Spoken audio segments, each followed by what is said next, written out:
Mga kabamski, magandang gabi. Tayo ay magluluto ng ulam. Yan po yung ulam natin ngayon.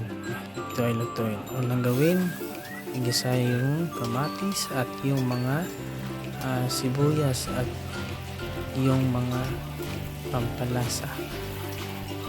Halu-haluin ng mabuti mga kabamski. Pagkatapos, ilunod yung sardinas mga kabamski. Sarap nito mga kabamski. So, tapos niya nalualoyin lamang hanggang sa ito malambot at lagyan ng pampalasa. So ayan, pagkatapos naman ilunod yung itlog.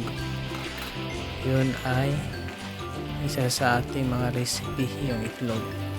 Tsaka yun halu-haluin hanggang sa ito ay maging ganyan. So pagkatapos ito na rin ang yung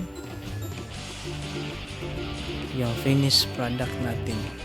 So sarap nito mga kabamski, kahit mahirap lang pero todo.